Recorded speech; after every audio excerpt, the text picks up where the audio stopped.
গণতন্ত্র হারাম, নির্বাচনের বিষয়ে আকাবিরে দেওবন্দের আমি সকল ফতোয়া ঘেটেছি, দারুণ দেওবন্দের ফতোয়া, এটা নিয়ে আমার আলোচনা আছে, আমি ওইদিকে যাচ্ছি না। তো আমরা পৃথিবীতে খিলাফত প্রতিষ্ঠা করব অবশ্যই, এতে কোনো সন্দেহ নাই। খিলাফত প্রতিষ্ঠার মৌলিক দুইটা পথ আছে, একটা পদ্ধতি হলো কিতাল, আরেকটা পদ্ধতি হলো দাওয়াত। একটা পদ্ধতি হলো কিতাল মানে সশস্ত্র বিপ্লব সংগ্রাম, আর আরেকটা পদ্ধতি হলো দাওয়াত, দাওয়াত দিবেন আপনি। তো আপনি যদি যেমন মনে করেন বাংলাদেশে এখন গণতান্ত্রিক রাষ্ট্র, এটা সবাই বলে, আপনি বাংলাদেশে ইসলামী হুকুমত প্রতিষ্ঠা করতে চাচ্ছেন, পদ্ধতি দুইটা, হয় কিতাল করবেন, জিহাদ করবেন, নচেত আপনি কি দাওয়াত দিবেন।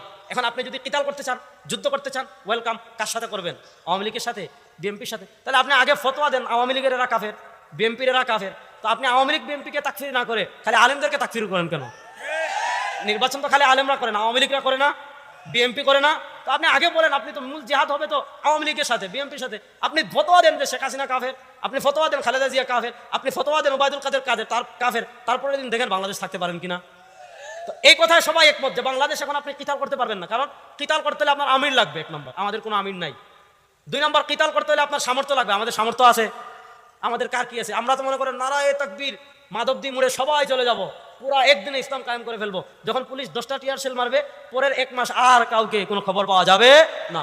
তো যারা এই কথাগুলো বলেন, আমি গত পরশু মুহতারাম এনায়েতুল আব্বাসী হাফিজুল্লাহ তার বক্তব্য শুনেছি, তিনি ওই কথা বলেছেন যে বাংলাদেশে এখন আপনি চাইলেই কিতাল করতে পারবেন না, বাংলাদেশে এখন আপনি কি করবেন? দাওয়াত দিবেন।